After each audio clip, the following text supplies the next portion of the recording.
इस ज्ञान को देने के लिए परमात्मा स्वयं आते हैं। जब हम यहाँ दुखी देखें उस परमात्मा, क्योंकि जिसके बच्चे बेटा बेटी दुखी हो जाते हैं वो माता पिता चैन से नहीं रह सकते। पार ना बसावे वो अलग बात है, लेकिन रो तो सकते ही हैं।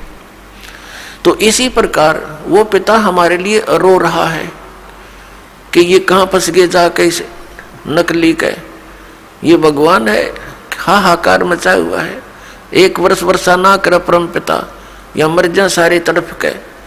तो पुण्यात्माओं, ऐसे लोक में हम रह रहे हैं और निश्चिंत, क्योंकि हमें पता नहीं कि कोई और स्थान भी है जहाँ हम जा सकते हैं और वहाँ जाने की विधि कौन सी है। तो जब तक हम ये ज्ञान प्राप्त नहीं करेंगे कि कौन भगवान है, कहाँ से हम आए हैं, या क्यों मर और जन्म रहे हैं, एक सेकंड का कोई किसी को विश्वास नहीं, क्या बिजली गिर जा किसी ऐसे बसे बसाए घर पे, और बाकी के अपने आप को सुरक्षित समझते हैं। तो बाकी जो शेष सुरक्षित समझते हैं उन्होंने अपना क्या प्रोटेक्शन कर रखा जो उन्होंने नहीं कर रखा था। तो वो प्रोटेक्शन भी दास बताएगा आपको कि कौन सा प्रोटेक्शन करने से आप पर ये घटनाएं नहीं घटेंगी। लेकिन यहां रह जाना भी मूर्खता ही होगी। फिर अब वो समय आ गया है कि हम उस लोक को जा सकते हैं जहां से हम बिछड़े हुए हैं, जहां हमें सब सुविधाएं उपलब्ध हैं, और वो लोक है सनातन परम धाम, यानी सतलोक, सचखंड। वहां जाकर के हम सुखी हो सकते हैं। तो जो प्रसंग चला है कि हम अलग अलग बना दिए इस काल ने, ये अब कलयुग में ही क्यों बनाए, पिछला इतिहास देख लो, कोई अलग मजहब था ही नहीं। जब परमात्मा को पता लग गया कि ये घने दुखी हो गए मेरे बच्चे, अब वो यहाँ इसलिए आना पड़ा क्योंकि यहाँ काल भगवान ने अपने तीनों पुत्रों रजगुण ब्रह्मा, सतगुण विष्णु, तमगुण शिव जी के अंदर एक एक गुण बना के युक्त कर दिए। जैसे मिर्च होती है, मिर्च उस गुण युक्त है, और जब मिर्च का छौंक लगता है रसोई में, किचन में, तो वहां से उसकी निर्गुण यानी निराकार इफेक्ट दूसरे कक्षों में भी होता है, दूसरे कमरों में बैठे हुए सदस्यों को भी होता है, और छींकें आनी शुरू हो जाती हैं। ना चाहते हुए भी, रोकने से भी नहीं रुकती, वो छींकें अपने आप आनी शुरू हो जाती हैं। इसी प्रकार इस काल भगवान ने अपने तीनों पुत्रों को एक एक गुण युक्त बना दिया। इनकी अलग से राजधानी ऊपर बना रखी है इस ब्रह्मांड में, वहां ये रहते हैं, लेकिन वहां से इनकी जो तरंग है वो हमें यहां आकर प्रभावित रखती है। तो जिस कारण से हम परमात्मा को भूल गए। बच्चा जब तक गर्भ में रहता है वहां इसके ऊपर तीन गुणों का प्रभाव नहीं रहता, और जो ये माँ के शरीर से, पेट से बाहर आता है, आते ये तीनों गुण ऑटोमेटिकली प्रभाव कर देते हैं, अचेत हो जाता है। इसको नए सिरे से समझाया जाता है, तू कौन है, ये तेरा पिता कौन है, तेरी माँ कौन है, तेरा भाई कौन है। इस तरह की पढ़ाई पढ़ा के काम चलाओ, इसको तैयार करते हैं। फिर परमेश्वर आते हैं स्वयं उस तत्व ज्ञान को प्रदान करने के लिए, और हमें ये बताने के लिए कि तुम यहाँ के वासी नहीं हो, तुम यहाँ काल के भयंकर लोक में रह रहे हो। तो पुण्यात्माओं, ये ज्ञान परमात्मा सतयुग से ही बताना शुरू करते हैं, लेकिन सतयुग त्रेता द्वापर में हम परमात्मा के इस ज्ञान की तरफ ध्यान नहीं देते। कारण क्या है, तो वो कारण बाद में बताएंगे। पहले हम जिस प्रसंग पर चले हैं इसको दोबारा लेते हैं। तो परमात्मा ने देखा कि मेरे बच्चे बहुत बुरी तरह दुखी हो रहे हैं। यहाँ रजगुण के प्रभाव से हम, श्री ब्रह्मा जी रजोगुण के कारण हम संतानों उत्पत्ति करते हैं, विवश हैं, जीव के बस की बात नहीं, चाहे कितनी बात बनावे। इसके आगे खुद शंकर भगवान भी फेल हो गए, जो भगवान की संज्ञा में हम लिया करते थे। ये बाई फोर्स सब क्रियाएं हमसे करवा रहा है। फिर एक दूसरे में मोह ममता, भाई बहन, पति पत्नी में, माता पिता के अंदर, संपत्ति में, ये मोह जो उत्पन्न होता है, ये एक ऐसा अनविजिबल रोप है, ये अदृश्य रस्से बांध रखे हमारे, ये जीव के बस का नहीं से दूर हो जावे। इसको सतीथी बोलते हैं। और तमोगुण से आप परिचित हो, जरा सी बात पर झगड़ा हो जा, लट्ठम लट्ठा गोली चल जा, ना जाने कितने आदमी मर जा। और ये संहार करने में की सेवा इसको दे ही रखी अपने पुत्र को, काल भगवान ने शिव को, तमोगुण शिव को। तो पुण्यात्माओं, परमात्मा जब वहां आए, उन्होंने देखा कि मेरे बच्चे बहुत बुरा हाल हो रहा है, और ऊपर से इसने क्या बना रखा है कि इसको एक श्राप लगा हुआ है। किसको? ब्रह्म को। इसने सतलोक में एक गलती की थी। इस दुर्गा को, जिसको देवी कहते हैं, आदि माया भी कहते हैं, इसने बदतमीजी की थी इसके साथ, और इसने, दुर्गा ने काल भगवान के पेट में ये चली गई थी सूक्ष्म रूप बना के। इसने इसके साथ बदतमीजी की थी, इसके साथ बलात्कार करने की कुचेष्टा की थी, और बार बार समझाने से भी नहीं माना था। तो अपनी इज्जत की रक्षा के लिए देवी ने इसके पेट में शरण ली थी, और वहाँ से फिर पुकार की थी। एक लंबी कहानी है, सृष्टि रचना में बताएंगे, लेकिन हम आज का सत्संग उद्देश्य कुछ और है, इसलिए इसको लंबी कथा ना बनाएंगे। तो वहाँ इसको श्राप लग गया था, परमात्मा ने उस दुर्गा को इसके पेट से निकाला था, और फिर इसने उसको अपनी पत्नी के रूप में स्वीकार किया था। उससे यहाँ ये सब काल की व्यवस्था प्रारंभ हुई। 3 पुत्र उत्पन्न हुए सबसे पहले, इन दोनों के संयोग से, दुर्गा और इस ब्रह्म, काल रूपी ब्रह्म से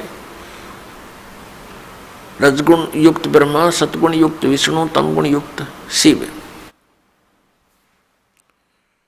जब हम यहाँ पर दुखी बहुत हो गए, हाहाकार मच गई, इसको एक श्राप लगा हुआ है कि 1 लाख मानव शरीरधारी प्राणियों को नित आहार करेगा, और 1.25 लाख की उत्पत्ति प्रतिदिन करेगा। जिस कारण से इसने हम सबको मानव शरीर दिया है अपने खाने के लिए, हमसे संतानों उत्पत्ति करवाता है बाई फोर्स, और फिर स्वयं खाता है। और इसकी व्यवस्था इसके 3 पुत्र कर रहे हैं। इन ब्रह्मा विष्णु महेश जी को भी ये मालूम नहीं ये हो क्या रहा है। यदि इनको ये विश्वास हो जाए कि तुम्हारे कारण ये सब कुछ ये हो रहा है, तो ये भी सरेंडर कर देंगे, लेकिन इनको विश्वास नहीं हो पा रहा। परमात्मा ने आकर भी इनको समझाने की चेष्टा की थी, पर काल के दबाव से इन्होंने स्वीकार नहीं किया था। इसको मानव शरीर धारी प्राणियों के सूक्ष्म शरीर को तपस्या पर भून कर खाता है ये उनको, यानी मनुष्य के पूरे जीवन में जो भी ये प्राणी खाता है, पीता है, व्यसन करता है, उसका सूक्ष्म अंश सूक्ष्म शरीर के अंदर लिप्त हो जाता है। फिर वो आसानी से नहीं निकलता वो गंध। उसने एक व्यवस्था बना रखी है, एक तपस्या बना रखी है, कुकर।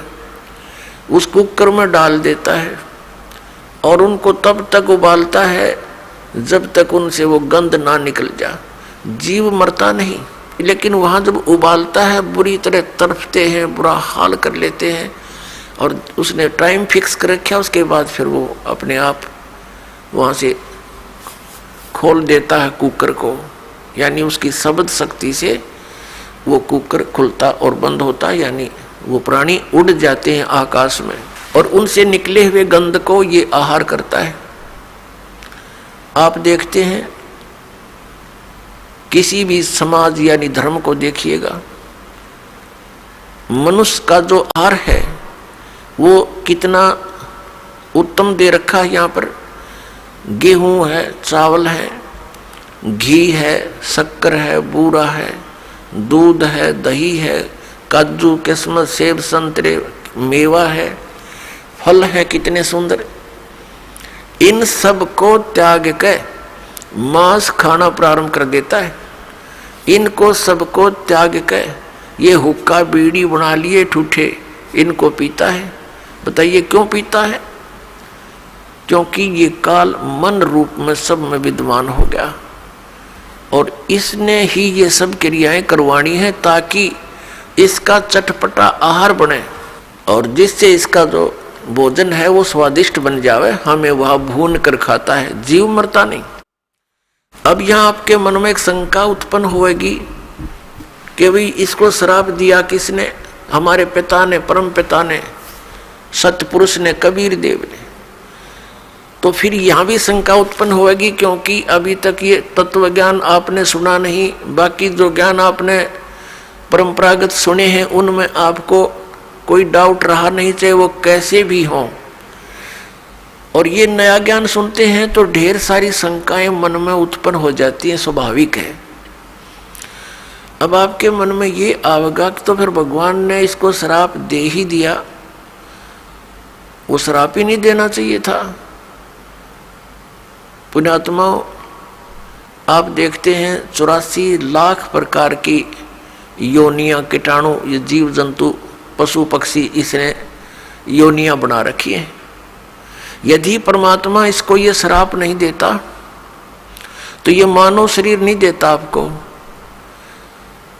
और मानव शरीर नहीं देता तो आप कभी भी स्वदेश नहीं जा सकते थे। अब मानव शरीर का इसलिए इसको श्राप देना पड़ा कि ये मनुष्य शरीर पाओगे तो इनको मैं अपने निज घर की जानकारी, खबर पहुंचा सकता हूं, और ये तो दुख पावेंगे क्योंकि इन्हें गलती कर दी, इस नालायक के साथ चले गए, कुत्ते बन के, गधे बन के, सुअर बन के, कैसी दुर्गति हमारी हो रही है। तो पुण्यात्माओं, परमात्मा का जो ये अध्यात्म ज्ञान है ये बिल्कुल सत्य है। इस सत्य में आपको अविश्वास ना होना चाहिए। अविश्वास की जो ना गुंजाइश दास छोड़ेगा नहीं। यदि आप धैर्य पूर्वक इन सत्संगों को, दास के वचनों को, जो गॉड गिवन है, परमात्मा के दिए हुए परम अक्षर ब्रह्म के, सतपुरुष के, वो आपको सुनाता हूँ। ये किसी डूम भाट के गीत दास नहीं सुनाता, उस परमात्मा का दिया हुआ ज्ञान आपके रूबरू और सभी सदग्रंथों से मेल करके आपके समक्ष प्रमाणित करता हूँ।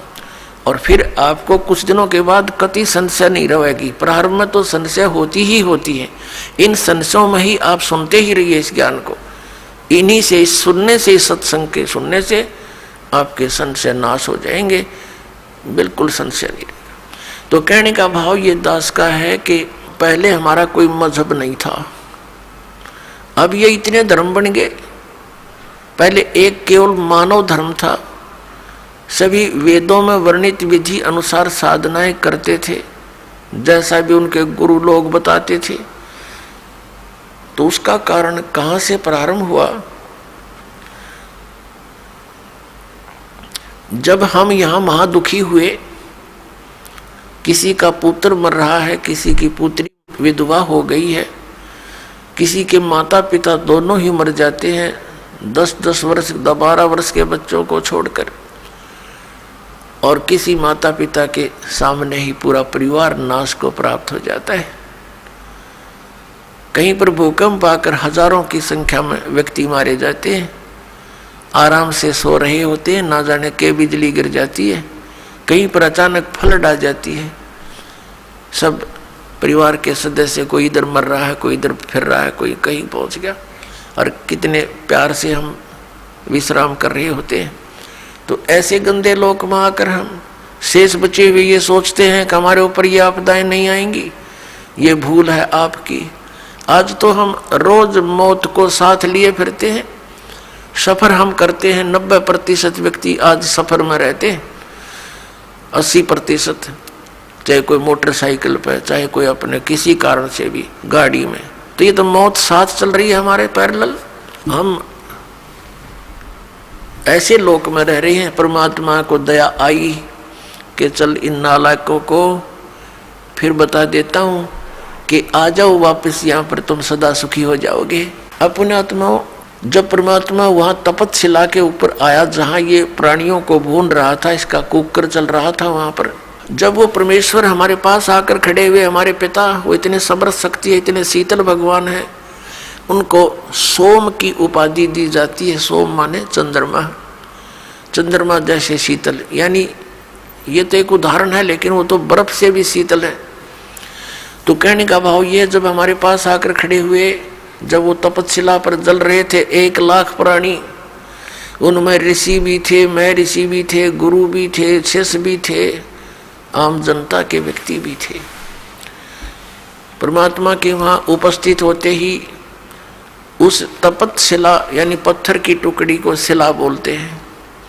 एक तई के, बहुत बड़ी तई के समान है। बाकी सूक्ष्म शरीर जो होता है वो ज़्यादा बड़ा नहीं होता, अपने अंगूठे के साइज का रह जाता है, आकार ज्यों का त्यों रहता है। जिस भी शरीर से आप निकल कर गए हो, जब तक आपको दूसरे शरीर में नहीं डाल देता, नहीं आपका दूसरा शरीर नहीं मिलता, तब तक आपका वैसा ही शरीर रहेगा, चाहे आप पितर रूप में रहो, चाहे भूत रूप में रहो, या वैसे भटकते रहो कहीं पर, या स्वर्ग आदि में रहोगे। स्वर्ग के अंदर जाने के बाद फिर आपको नए सिरे से शरीर मिलता है, वहाँ अलग से शरीर फिर आपका बहुत लंबा चौड़ा और बड़ा बन जाता है।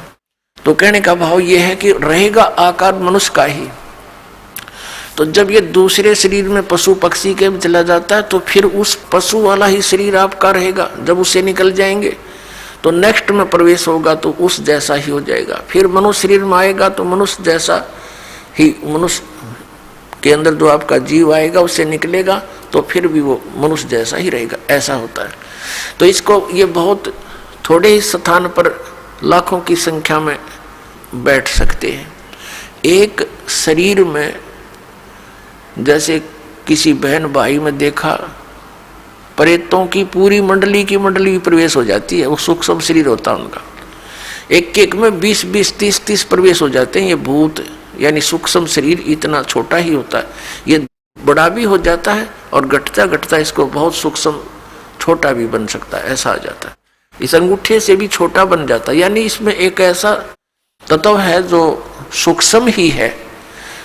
अब उसका क्या आपको प्रमाण दें? जैसे जो भक्त इस दास से उपदेशी हैं, परमपिता की यथार्थ भक्ति कर रहे हैं, उनकी आंखों के सामने कुछ भक्ति के लक्षण दिखाई देते हैं, ऐसे सूक्ष्म हैं वो, तार से दिखाई देंगे, कुछ और भी बहुत सी ऐसे नजर आएंगे। वो इतने सूक्ष्म होते हैं, वो आपके भक्ति के परिणाम हैं, लक्षण हैं। आपकी कितनी भक्ति बढ़ गई है वो उसका, वो समझ लो पैमाना है। और वो इतना सूक्ष्म है कि आप जैसे बस में बैठे हो या गाड़ी में बैठे हो अपनी कार में, और शीशा बंद हो, उस ग्लास से देख रहे हो तो शीशे के बाहर भी दिखेगा आपको, यानी शीशे को भी पार कर जाता है। और अंदर देखोगे तो यहाँ निकट से निकट भी बहुत छोटा भी हो जाता है। तो इस टाइप का सूक्ष्म शरीर होता है जो यहाँ की दूरबीन सूक्ष्मदर्शी या फोटो कैमरे में नहीं आ सकता। वो सूक्ष्म ऐसा होता है शरीर। तो पुण्यात्माओं, कई भक्त, कई बहन भाई चिंतित हो जाते हैं।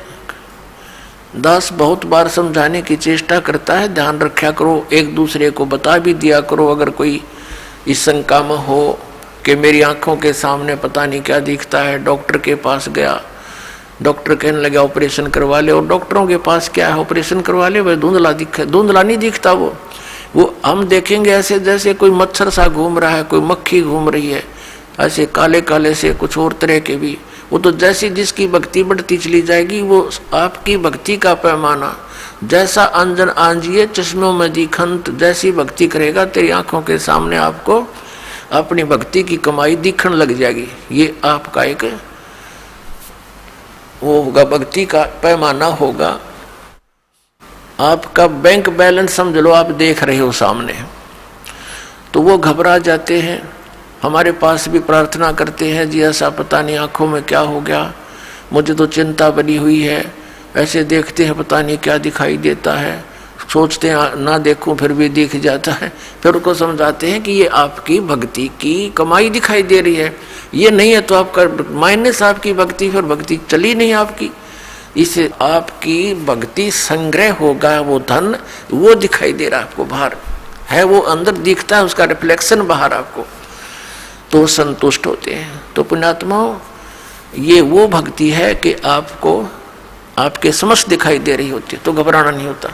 तो प्रसंग ये आता है कि वहां तपतशिला के ऊपर फिर वो उनको भून रहे थे, परमात्मा आकर खड़े हो गए। वो तपतशिला तो ज्यों की तो गर्म है, बहुत ज्यादा उसका जो है टेम्परेचर है, तापमान है, लेकिन परमात्मा के वहां पहुंचते ही वो उसकी जो आंच है, उसकी आंच जो है उन तपतशिला पर पड़े हुए गिरे हुए उन प्राणियों को प्रभावित नहीं कर रही थी।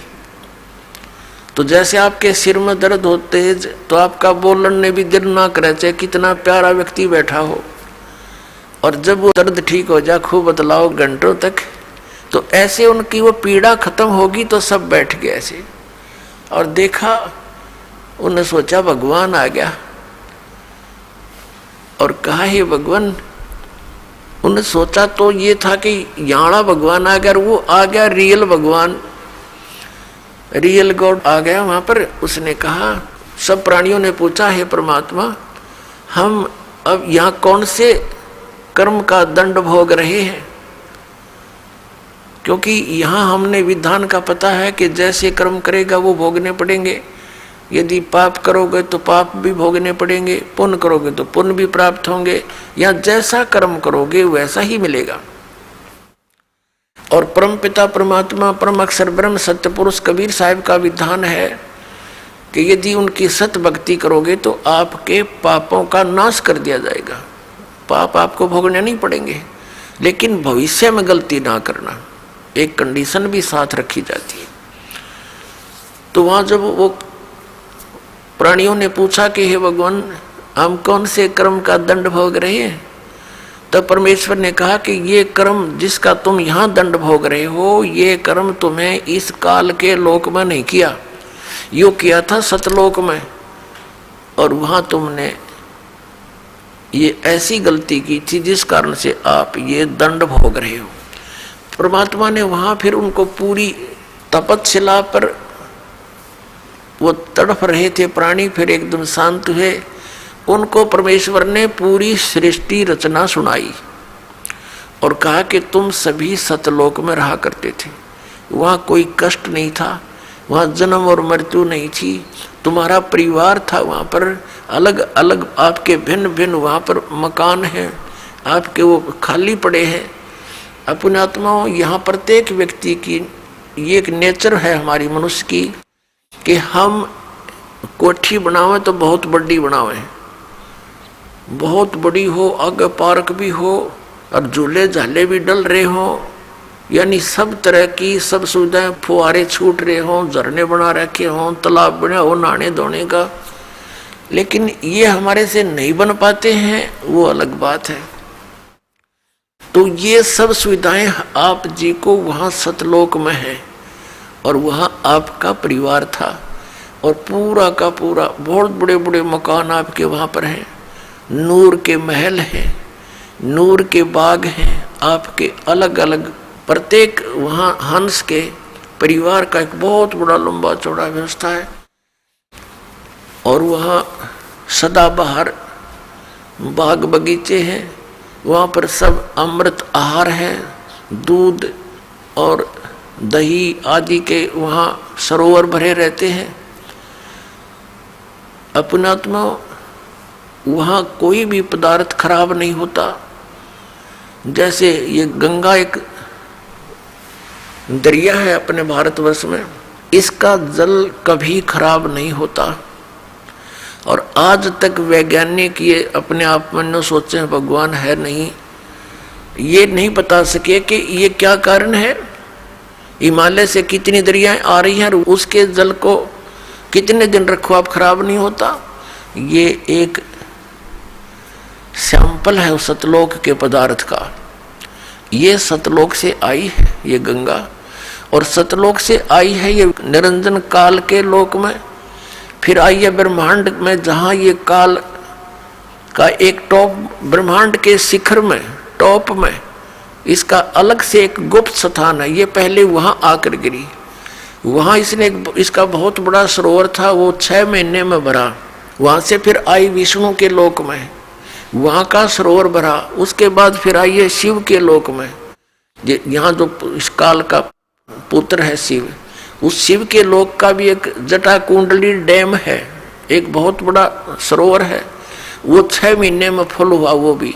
फिर वहां से फिर ये ओवरफ्लो होकर वहां से चली, वहां से आ रही है। ये इसके आने का तरीका दूसरा है। जैसे समुद्र से यहाँ वर्षा जो होती है तो समुद्र का जल कैसे वहां से चलता है, वाष्प बनकर उठा, बादल का रूप धारण किया, करोड़ों टन जल ऊपर आकाश में बगैर किसी सपोर्ट के उसका रूप बदल दिया परमात्मा ने। बादल का रूप बन रहा है, करोड़ों टन वाटर है और आराम से आसमान में निरालंब है, और फिर आके बरसन लग गया। तो ऐसे ही ये वहां से सूक्ष्म रूप से गंगा वहां से शिव के लोक से गिरती है, वाष्प रूप धारण करती है। इसकी वाष्प का एक निर्बाध वे है, वो सीधा आकर के हिमालय के उस स्थान पर आकर बर्फ रूप में बन जाती है और वहां से मेल्ट होकर के वो कंटिन्यूस नीचे आ रही है। तो ये सैंपल है उस परमात्मा के सतलोक के पदार्थों का। वहां कभी यहाँ भी खराब ना होती से गंदे लोक में, वहां तो बड़ा स्वच्छ स्थल है। तब परमात्मा ने सारी सृष्टि रचना बताई कि पुत्रों बच्चों, तुमने एक भयंकर भूल करी थी। ये काल भगवान वहां तपस्या कर रहा था, तो तुम उस पर आसक्त हो गए। और वो तपस्या कर रहा था कि मुझे अलग स्थान चाहिए। सत्ययुग तप इसने एक किया, उसके प्रतिफल में परमेश्वर सत्य पुरुष ने, कबीर साहिब जी ने इसको 21 ब्रह्मांड प्रदान कर दिए। तप से राज्य प्राप्त होता है। इसने फिर सत्ययुग तप किया। फिर परमात्मा ने पूछा कि तू क्या चाहता है। इसने कहा जी भगवान मुझे कुछ कंस्ट्रक्शन करने की सामग्री दे दो, मटेरियल दो। ये ब्रह्मांड 21 ब्रह्मांड तो ऐसे हैं जैसे खाली प्लाट पड़े हो। परमात्मा ने इसको 5 तत्व और 3 गुण प्रदान कर दिए कि ले तू अपना खेल ले खिलौना तो है।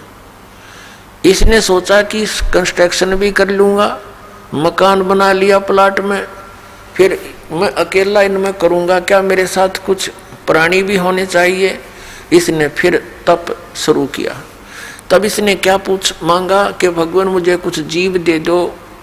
64 युग जब तप कर लिया, परमात्मा ने पूछा कि अब क्या चाहता है, 2 मांगा तुझे मैंने दे दिया। तब इसने कहा कि परमात्मा कुछ आत्माएं दे दो, मेरा अकेले का दिल नहीं लगता। तब परमेश्वर ने कहा था देखो भाई, तेरे तप के बदले में और कोई प्लाट चाहिए ले ले, लेकिन ये आत्मा मेरी अंश नहीं दूंगा, क्योंकि ये सब मेरे ही शरीर से उत्पन्न हुई है, मेरे वचन से उत्पन्न हुई है, मेरे बच्चे हैं। अपने आत्मा जिसका लाग वो जाने। जैसे इन बहनों से पूछ कर देखो, पिता में भी ममता इतनी नहीं बनती बच्चों में जितनी माँ में बनती है। एक बहन को एक बच्चा हुआ, उसके ना हाथ ना पैर ना सिर, एक रसोड़ी सी, और थोड़ी देर तड़फा और खत्म हो गया। उसके लिए भी बुरी तरह रो रही है, टक्कर मार मार के, हाय मेरा बच्चा, हाय मेरा बच्चा। अब इसी प्रकार हम परमात्मा के बॉडी से निकले हैं, उसके वचन से। और पुण्यात्माओं, जो ये लोग कहते हैं, कुछ दिग्भ्रष्ट व्यक्ति आचार्य पद प्राप्त करके, गुरु पद प्राप्त करके, इन्होंने ठेका ले रखा है जनता को गुमराह करने का और शास्त्र विरुद्ध ज्ञान बताने का। ये कहते हैं जीव ही परमात्मा है और अस्तित्व है ही नहीं। अब जैसे ये साथ में उदाहरण भी लेते हैं तुलसीदास कृत रामायण की चौपाइयों का। गोस्वामी तुलसीदास जी ने भी कहा है कि ईश्वर अंश जीव अविनाशी। ईश्वर का अंश है ये जीव, लेकिन ये है अविनाशी। अब अविनाशी की रचना अविनाशी ही होती है। तो परमात्मा का अंश है ये जीव, उसने अपने वचन से सभी आत्माओं को रचा था। तो कितनी ममता है उस परमात्मा की आपके अंदर। आप तो समझ नहीं सकते इस बात को, क्योंकि आपने यो ज्ञान कदे सुना है नहीं।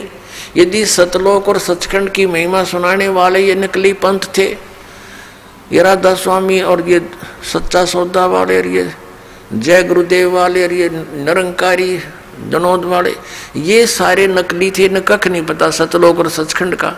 ये काल प्रेरणा से काल ने पहले भेज दिए थे कि इतना रोड़े रड़ा दूं उस सतलोक और सचखंड के ज्ञान को कि कोई सच्चाई बताने वाला आवे सतलोक तय तो इनका पल्ला पड़ा ही नहीं, कुछ भी इनके गले उतरे नहीं।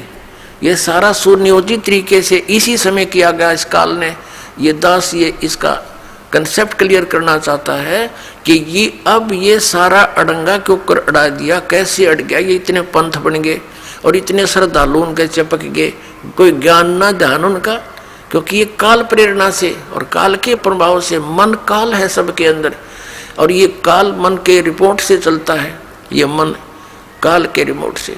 और तो ये सब फटाफट वहाँ भेज दिए, वो धक्के मारन ये हंगे जावा उड़े और हम यहाँ पलका बिछाए बैठे हैं, सारी सुविधाएं देते हैं, यहाँ नौके ना वहाँ के दे रहा है, वहाँ से भर ली जोड़ी तुमने। कोई 20 वर्ष धक्के खा के, कोई 30 वर्ष धक्के खा के नास्तिक होने के कागार पे पहुँच गया मानो।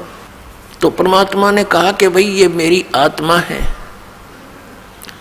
ये मैं नहीं दे सकता तेरे को किसी कीमत पर भी, ना तेरी किसी जपते ना तपते। फिर मालिक को पता था कि हम उस लोक में रहने योग्य नहीं रहे थे। क्यों नहीं रहे थे? क्योंकि जब ये तपस्या कर रहा था ये एक पैर पे खड़ा था और हम इस पर आसक्त हो गए। देख कितने दिन हो गए इसको यहाँ खड़े रहे, ओहो, यानी हमारी इसके अंदर एक कसक बन गई, ये एक बुराई हमारे घर कर गई। हमने अपने पिता से, अपने मालिक से हृदय हटा दिया और इसके अंदर जोड़ दिया। वो अंतर्यामी है, सब जानते थे, वो ये भी जानते थे कि अब ये मरेंगे, इनकी बिरान मट्टी हो जाएगी जब वहाँ चले गए। तो उन्होंने, परमेश्वर ने हमें सतर्क किया बार बार आकाशवाणी करके, कहा कि भाई आप मस्त रहो, किसी की क्रिया को मत देखा करो, जो जैसा कर रहा है उसको वैसा ही फल मिल जाएगा। मत देखो इसके इस ड्रामेबाजी को। हम ऊपर से तो सावधान हो गए, अंदर से कसक नहीं गई और इतनी प्रबल कसक होगी कि हम एक बंधन में बंध गए इसके साथ, ममता से, मोह से। परमात्मा अंतर्यामी है, वो जान गए कि ये गए काम तय। तो फिर परमात्मा ने कहा कि भी एक बात सुन। अब परमेश्वर ने यह भी सोचा कि जहां अगर ये रहेंगे तो औरों को भी खराब करेंगे, इसके साथ जाने में ही यहाँ का हित है। जैसे पुण्यात्माओं, एक सेब विक्रेता है, सेब, और उसको कितनी प्यारी है वह सेब, एक सेब मानो 10 रुपए की होती है, और उन टोकरे में सेब के ढेर में एक सेब भी उसको खराब नजर आती है, तुरंत निकाल कर बाहर फेंक देता कूड़े में, कहीं नोरा ने भी फेंक खराब करेगी। वो उसका शत्रु नहीं, लेकिन उसको पता है कि और घना नाश कर देगी या मेरा एक इसके ऊपर चिपक लालच करता रहा तो वो देर नहीं करता, उसको निकाल कर तुरंत बाहर कूड़े में फेंक देता है, फिर उसको सूअर खाते हैं। तो परमात्मा के हम कितने प्यारे थे, लेकिन हम उस सेब की तरह खराब हो गए, तो हमारा वहां से निकालना अनिवार्य हो गया था। अब क्या हुआ कि इस काल ने जब ये कहा कि भगवान मुझे कुछ आत्मा दे दो, परमात्मा ने मना कर दिया।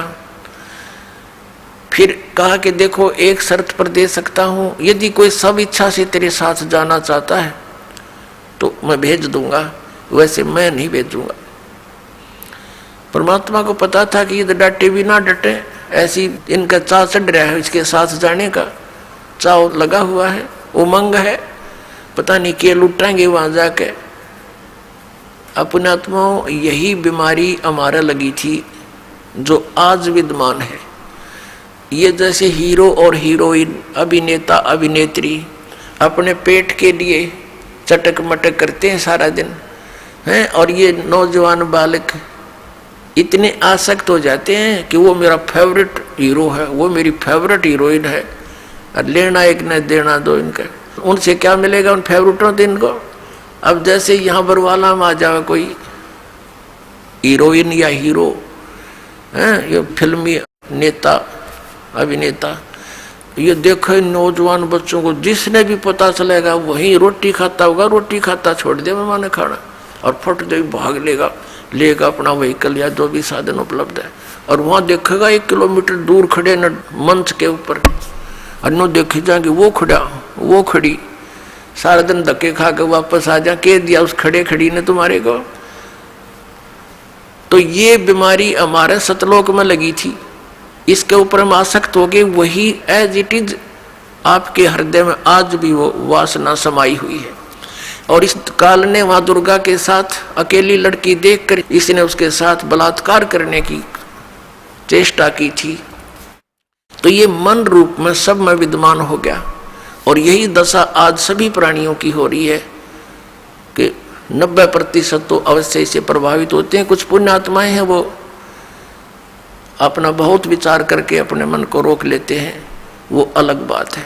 तो कहने का भाव यह कि जो ये बुराइयां हमारे घर की इस काल के कारण, और जो वो ड्रामा हमने देखा उसके कारण हम इतने आसक्त हो गए। अपने आत्माओं, जब काल को कहा भगवान ने कि भाई जा तू इनसे पूछ ले, जो तेरे साथ जाना चाहते हैं सब इच्छा से मैं भेज दूंगा। ये सृष्टि रचना सुना रहे परमात्मा दास, सिर्फ एक सिंपल सी सुना रहा।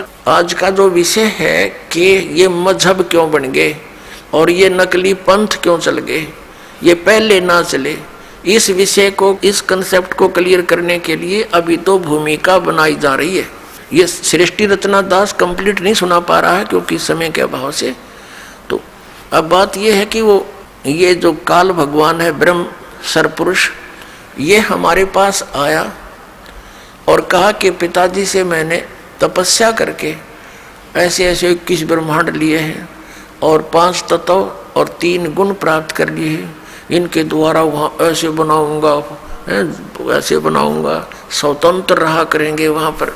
हम तो पहले ही तैयारी थे, हमने सब ने कहा कि देखो हम आपके साथ चलने को तैयार हैं, लेकिन पिताजी की आज्ञा मिल जाए तो चल सकते हैं।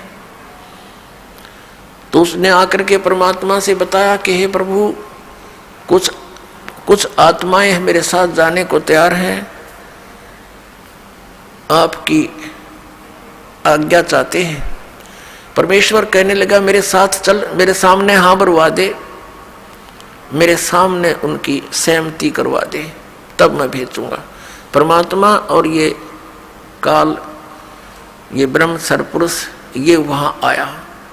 परमेश्वर ने पूछा भी जो भी इसके साथ जाना चाहते हैं हाथ खड़ा करो, स्वीकृति दो अपनी। अब परमात्मा के सामने सब लज्जित हो गए कि अपने मालिक के सामने कैसे कहें हम इसके साथ जाएंगे, नीचे गर्दन कर ली, सन्नाटा सा छा गया। तो परमेश्वर ने कहा कि देख भाई, तू तो कह रहा था तेरे साथ कुछ जाने को तैयार है, कोई बोल नहीं रहा, क्या तू झूठ बोल रहा था? तो उसी समय एक आत्मा खड़ी हुई और उसने खड़ा होकर कहा कि पिताजी मैं जाना चाहता हूं इसके साथ। अब उसके खड़ा होते फिर हमने सोचा कहीं ये अकेला लूट ले सारा कुछ, हम रह गए पीछे, तो हमने भी दोनों हाथ खड़े कर दिए। हम भी जैसे क्लास में बच्चे होते हैं ना, एक टीचर प्रश्न पूछता है तो डरता डरता पहले 1-2 हाथ खड़ा करा कर, फिर सोचे कदे हमने पिटाई हो जा, हम भी करते, किसी ने कुछ नहीं आता वो भी हाथ खड़ा कर दिया करें। तो ऐसी दशा होगी हमारी। परमेश्वर ने कहा भी ठीक है, जो भी तेरे साथ जाने की इच्छा रखते हैं इन सब के नंबर मेरे पास हैं, आप जाओ अपने ब्रह्मांड में। ये 21 ब्रह्मांड पहले सतलोक के अंदर ही थे। जैसे दिल्ली के प्रधानमंत्री जी अपने पुत्र को कोई प्लाट दे दे बाहरी दिल्ली गांव में, यानी हरियाणा या इधर राजस्थान के बॉर्डर पे, ऐसे ये प्लाट वहां दे दिए थे इसको 21 ब्रह्मांड, ये वहां घूम रहे थे खाली। तब परमात्मा ने कहा ठीक है भाई तू जा अपने प्लाटों में, मैं भेजूंगा इनको, अपने हिसाब से भेजूंगा, ऐसे नहीं, मेरा विधि अलग होगी तेरे साथ भेजने। तो उन सभी आत्माओं को जो वहां पर नर आकार थे, सूक्ष्म बीज रूप बना दिया। परमात्मा जो चाहे सो कर ही। पुण्यात्माओं, अभी तक हम खासकर इस कलयुग के इस थोड़े से दौर में भगवान के अध्यात्म मार्ग से कोसों दूर हो चुके हैं। यदि कोई भगवान की लीला सुनाता है, हमें अटपटी सी लगती है, हम उसको स्वीकार करने को तैयार नहीं होते। हमारे स्वीकार ना करने से भगवान की महिमा या वो लीलाएं झूठी नहीं हो सकती। जैसे जब हम छोटे छोटे थे उस समय क्या देखा करते थे, ऐसे तगड़े तगड़े बूढ़े बुजुर्ग, और उनके विषय में बताया करते थे ये 5 मन 40 किलो का 1 मन होता है, यानी 200 किलोग्राम वजन को सिर पे रखकर, और लकड़ी की सीढ़ियाँ, खड़ी सीढ़ियाँ होती थी, खड़ी लकड़ की, एक तो पौड़ी होती हैं ऐसे जो वो खड़ी पौड़ी होती थी, और छत पर मिट्टी डालते होते थे, कच्ची मिट्टी छत देते थे नए मकान में। कहते हैं ये 200 किलो वजन को उसके बड़े बड़े टोकरे होते थे, झाले बोला करते उनको, उसको भरकर इसके सिर पर रख देते थे इनके, और ये ऊपर चढ़ के और वहां डाल आते थे। अब ये बात और 100 साल के बाद अगर कोई कहेगा ना, उसने मूर्ख बताया करेंगे, हम आंखों देख रखे, क्योंकि और 100 साल में तो देख लो इब कोई 10-50 किलो वजन ठानी आदमी नहीं रह रहा, और आने वाले 100 साल में तो इतनी प्योद रह जाएगी, और 10-12 किलो ठानिया व्यक्ति नहीं पाओगा, ऐसी स्थिति आ जाएगी इस प्राणी की। इतना घट गया हमारे सतर, प्रदूषण के कारण शरीर की शक्ति लॉस होती जा रही है। और इससे और पीछे जाए तो और तगड़े तगड़े व्यक्ति थे, भीमर की कथा हम सुने तो कोई ना सिर गले उतरती, और वो सच्ची थी सारी। ये तो ही एक बल के आधार से, एक आध्यात्मिक बल अलग होता है। अगस्त ऋषि जी ने 7 समुद्रों को एक ही घूंट में ऐसे चुलू उठाई थी और ऐसे पी लिया था, खाली हो गया था ये बिल्कुल। इसमें ये मगरमच्छ तड़पते दिखाई दे थे, और फिर प्रार्थना की गई, हे ऋषि जी ये तो सब बुरा हाल हो जाएगा, यहाँ का बैलेंस बिगड़ जाएगा, आप भी नहीं रहोगे क्योंकि पृथ्वी पर वर्षा का अभाव हो जाएगा, सब प्राणी मर जाएंगे। तो फिर उसने कहते उल्टा ही कुरला कर दिया, ये पूरे भर गए। तो ये कोई बड़ी बात नहीं है, और आप इस पे भी नहीं विश्वास कर पाओगे तो अध्यात्म मार्ग में नहीं चल सकते। इन कलियुगी ऋषि, नकली गुरुओं ने, महर्षियों ने जो हमें भगवान की इन कथाओं से दूर कर दिया कि ये झूठी है, ऐसा नहीं हो सकता, द्रौपदी की साड़ी नहीं बढ़ सकती, ये इस तरह की बकवाद गढ़ दी, जबकि ये सारी सच्चाई है। परमात्मा जो चाहे वैसा कर दे, उसके एक वचन में सारे ब्रह्मांड उत्पन्न हो गए, तो वो क्या नहीं कर सकता। तो अध्यात्म मार्ग में पुण्यात्माओं अविश्वास नहीं चलता, और पहले हमारे पूर्वजों को अविश्वास नहीं था, और उस अविश्वास का और ब्लाइंड फेथ था उनका भगवान में और उन गुरुओं में, तो उन्होंने दुरुपयोग किया नकली ऋषि में ऋषि गुरुओं ने, ये वर्तमान के कलयुग क्या ने, कि उनके ब्लाइंड फेथ को कि जो गुरुजी बोल रहे हैं वो सारी सच्ची होती हैं, हमने ब्लाइंड फेथ किया, और जो मार्ग उन्होंने बता दिया हमने ये सोचकर ग्रहण किया कि ये हमारे सदग्रंथों से ही पढ़कर सुनकर वहीं से इन्होंने ज्ञान दिया। तो इन्होंने सब मिसगाइड कर दिया, वो सब दंत कथा सुना दी, और भक्ति विधि शास्त्र अनुकूल ना रहने से हमें प्रभु परमात्मा से मिलने वाली सहायता बंद होगी। तो अब हम ये सोचते हैं कि ऐसा कभी हो ही नहीं रहा, हम सब कुछ कर रहे हैं। अब आप इस मार्ग पर लगोगे, जो दास आपको मंत्र देगा, आप सतभक्ति करोगे सच्ची नियत, फिर देखना आपके कि क्यों होगा, फिर आपको विश्वास होने लग जाएगा कि परमात्मा सब कुछ कर सकता है। आपको देखो, जैसी आपकी श्रद्धा और भक्ति बढ़ती चली जाएगी उतना ही मालिक आपके निकट आओगा। और परमात्मा की पावर से तो कुछ भी हो सकता है। अब जैसे एक जैक होता है, जैक इतना को सब सारा लोहे का जुगाड़ सा, जिसने उसके फंक्शन का ना पता हो और कोई ये कहे कि ये जैक 250-300 क्विंटल यानी 3-4 टन के ट्रक को इंक्लूडिंग उसके वजन, उसके वेट के, और वो इतना ऊंचा उठा दे 1 फुट, तो कैसे जच्चा किसी व्यक्ति का जच्चा, या जिसने उसका फंक्शन का ना पता हो और उसने लगा के देखो 2-4 पे घुमा दे, इतना ऊंचा उठा दे, सारे के सारे ने चाहे बजरी का भरा हो सारा वो ट्रक और ऊपर उठा दे वो। तो ऐसे परमात्मा की वो वर्ड पावर है, यानी उसकी शब्द शक्ति है। वो सारे ब्रह्मांडों को उठा के छोड़ दिया और उस शब्द शक्ति से चल रहे हैं, घूम रहे हैं, अपनी अपनी क्रिया कर रहे हैं। वो जैक है परमात्मा का, ये समझो। तो इस मार्ग में आप जी को अब पुनः ब्लाइंड फेथ करना पड़ेगा, लेकिन ब्लाइंड फेथ करने से पहले आपने इस मार्ग को जैसे दूध का जला हुआ फूंक मारता है लस्सी को, ऐसे ग्रहण करना। आंखें बंद करके ग्रहण नहीं करना, लेकिन इसको ग्रहण करके फिर आंखें बंद कर लेना। कहने का भाव यह है कि फिर अग्रम अग्रम ना करना, यू नाम लेने पीछे। इस दीक्षा लेने से पहले आप खूब ट्राई करो और खूब परीक्षण करो, सब जो दास बताता उसका प्रमाण देखो, और फिर आंखें बंद करके उपदेश ले लो, और फिर आंखें ही बंद रखना, यानी ब्लाइंड फेथ करना, पूर्ण विश्वास करना दास के एक एक शब्द पर। फिर आपकी भक्ति चलेगी। अब तो आप आते हो दूध के जले हुए, और फिर यहां फूंक मारते हो लस्सी को भी, कोई बात नहीं, कुछ दिन के अंदर आपको अपने आप डिफरेंशिएट का पता लग जाएगा। और खूब ट्राई करो पहले, फिर बाद में अगन बगन करोगे तो भगवान का लाभ मिलना बंद हो जाएगा। दीक्षा लेने के बाद यदि आप दास के वचनों में अविश्वास करते हो, आपका नाम नहीं रहेगा। कह कबीर सुनो भी साधो, मैं तो हूं विश्वास में।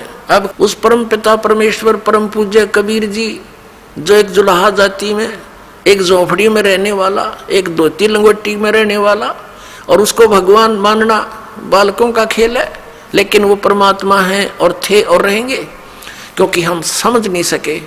अब उसको कोई परमात्मा मान सकता है? जब दास ने प्रारंभ में कहना शुरू किया तो लोग मजाक किया करते थे कि देख यू भी दानक हो गया। अरे भले हुए कृत्य, हम तो लेट हो गए, दानक कौन में, हमने तो पहले होना चाहिए था जब पता लग जाता था। कहने का भाव ये था कि दानक का अर्थ है कबीर पंथी, उस कबीर पंथ परमात्मा परमेश्वर के द्वारा दिए हुए वे ऑफ वर्शिप पे, उस रास्ते पर चलने वाले तो हमने पहले बन जाना चाहिए था। हमारे दादे परदादों ने बन जाना चाहिए था। वह भूत बने फिरे नकली संतों और पंथों, इन गुरुओं के शास्त्र विरुद्ध ज्ञान को सुन सुनकर अरीब उनके श्राद्ध निकलवावे, वह भूत बने फिरे आप खावें, क्योंकि तुम्हारे पिताजी स्वर्ग में दुखी हो रहे हैं। अरे स्वर्ग की तो हो गया जहाँ दुखी हो रहे हैं, नो का नरक में डलवा दिए उल्टी साधना करवा के, और फिर आप पेट भरें और श्राद्ध के तुम्हारे पिताजी खावें। वाह भाई वाह। तो कहने का भाव ये पुण्यात्माओं, शास्त्र विरुद्ध साधना करने से हम बहुत हानि उठा चुके हैं। उस दानक जुलाहे कबीर जी को और भगवान मानना, ये भी एक 8वां जुबा के 10वां जुबा समझ लियो, लेकिन वो भगवान है ही। हमारे ना मानने से उनकी वो प्रभुता समाप्त नहीं हो सकती, क्योंकि हम नहीं पहचान पा रहे लाल है ये, हमें विश्वास नहीं हो पा रहा, तो ये हमारी बाल बुद्धि का ही परिणाम है। लाल तो इतनी ही कीमत रखता है, वो लाल है, वो पूर्ण परमात्मा है, और वहाँ लीला करने के लिए सह शरीर आए थे, सह शरीर चले गए थे, और पूरा ज्ञान उन्होंने हमें बताया आकर के, जो दास आपको बता रहा। तो प्रसंग चल रहा है, हम उसी पर आते हैं। तो इसी प्रकार जब आप जी दीक्षा ले लेते हो, उसके बाद फिर दास जो वचन बोलता है और आपके मन में अविश्वास उत्पन्न होता है, तो आप कमजोरी में आ चुके हो, क्योंकि आप कितने दिनों से भक्ति कर रहे होगे, जब से जन्म हुआ। पवित्र हिंदू धर्म में तो शायद कोई ही व्यक्ति ऐसा होगा द नास्तिक जो भगवान नहीं कहता हो या उसको नहीं मानता हो। वैसे तो मुसलमान धर्म में भी भगवान अल्लाह वो सभी मानते हैं, ईसाई धर्म में भी मानते हैं, हिंदू धर्म में भी मानते हैं। और आप कितने दिन से ज्ञान सुनते आ रहे हो, और दास जो भी ज्ञान आपको सुना रहा है उनके एक पॉइंट को क्लियर करने के लिए 3-3, 4-4 प्रमाण देता है। और पहले आपने जो अज्ञान सुन रखा था उसका कोई सिर पैर नहीं और आपको स्वीकार्य था। अब ये क्यों अग्रम अग्रम इतनी हो रही है आपके माइंड में, काल को ये चिंता बनी रहती है कहीं ये इस मार्ग पर दृढ़ ना हो जा और इसका बेड़ा पार ना हो जा, तेरे हाथों से ना निकल जा। तो पुण्यात्मा, उपदेश लेने से पहले दास ने बहुत सुविधा उपलब्ध कर रखी है। जिन दिनों में सत्संग होता सत्संग सुन करो। फिर परमात्मा ने दया बख्श रखी है एक पवित्र टीवी चैनल पर, उसने साधना के ऊपर शाम को 8 बजे सत्संग आता है, वहाँ सुनते रहो। कहने का भाव ये है कि आप जी पहले कति कंसेप्ट क्लियर करो, जब आओ यहाँ पर और नाम लेकर फिर जो सही दृढ़ होकर आते हैं उनको कुछ चंद ही दिनों में परमात्मा के वो चमत्कार शुरू हो जाएंगे। क्योंकि कनेक्शन ले लिया बिजली का, कनेक्शन लेते ही आपके पंखे चलेंगे, सब कुछ ठीक चलेगा। यदि कनेक्शन लूज हो गया, ना पंखा चलेगा ना कोई और सुविधा उस पावर से होगी, जो पावर सत्र का काम है तो पावर से ही होगा। तो इस प्रकार आपका अगर कनेक्शन लूज रह गया यानी आपका नाम खंडित हो गया तो मालिक की पावर आपके घर पर या आपकी बॉडी में काम नहीं करेगी। इसके लिए परमात्मा ने बताया है कि अनंत कोटि बाजी जहां अमन रचे सकल ब्रह्मांड ही, कहे कबीर मैं क्या करूं ये काल करे जीव खंड, कि मैं इतना समर्थ हूं। परमेश्वर कबीर जी कहते हैं अनंत कोट बाजी जहां मन रचे सकल ब्रह्मांड। और कबीर साहब कहते हैं, आदरणीय गरीबदास साहिब जी को कबीर साहब ने ये ज्ञान दिया था, ये वाणी गरीबदास साहिब जी की है कि कबीर साहब ये कहते हैं, गरीबदास जी उसका समर्थन कर रहे हैं कि कबीर साहब ये कहते हैं कि मैं क्या करूं, युग काल मेरे से जीवों को खंड कर लेता है, इनके नाम खंड करवा के फिर मेरी पावर वहां काम कर नहीं सकती, ये ऐसा कर देता है। तो आप इसे सावधान हो। दीक्षा लेने में देरी हो जावे कोई दिक्कत नहीं, लेकिन लेने के बाद फिर ये समझ लेना हमें भगवान मिल गया, और फिर गुरु जी को परमात्मा के तुल्य मानना पड़ेगा, तब आपकी प्रॉब्लम सोल्व होएगी। भले ही पुण्यात्मा गुरु भगवान नहीं है ये दास, क्योंकि मालिक आए थे वो तो भगवान थे ही, वो भी गुरु थे, हमने उनको भी भगवान नहीं माना। लेकिन इस दास को आपने भगवान मानकर ट्रीट करना पड़ेगा, तब आपको सफलता मिलेगी। जैसे गणित के अंदर एक प्रश्न आता है ब्याज का, ऋण का। उस ऋण के अंदर क्या होता है कि हमने मूल धन खोजना होता है, बच्चों ने मूल धन प्राप्त करना होता है, वो प्रश्न ऐसा होता है। तो उसके अंदर मानना पड़ता है, मान लीजिए मूल धन 100 रुपये, वो मूल धन 100 रुपये होता नहीं, वो तो करोड़ों की संख्या में होता है। लेकिन वो करोड़ों की संख्या की राशि वाला मूल धन हमें तभी उपलब्ध होगा जब हम 100 रुपये को मूल धन मान लेंगे। अब समझदार को संकेत बतेरा, भले ही ये दास भगवान नहीं है, लेकिन उस मूल धन को पाने के लिए यानी मूल मालिक को पाने के लिए आपने गुरु जी को एज ए गॉड ट्रीट करना पड़ेगा। यूँ समझ ले कि मेरे सामने आज वो परमात्मा आ जाते हैं। इस दास के स्थान पर परमात्मा स्वयं भी आए थे। आज से 600 वर्ष पहले 120 वर्ष तक हमारे डले खाकर चले गए, हमारी गालियां खाकर चले गए, जूते खाकर चले गए, क्योंकि जिस बाप का बेटा शराब पी रहा हो और पिता जाकर उसको कहता महफिल में बेटा आजा तू ना नाश करे, तो वो झगड़ा कर देता है पिता के साथ, हाथापाई भी कर देता है, एक तरह मेरी बेइज्जती कर दी, क्योंकि होश में है नहीं, नशे में है। तो हमने यहाँ काल के इस झूठे रंग की भांग पी रखी है। कबीर ये माया अटपटी सब गट आन अड़ी, और किस किस न समझाऊं या कुआ भांग पड़ी।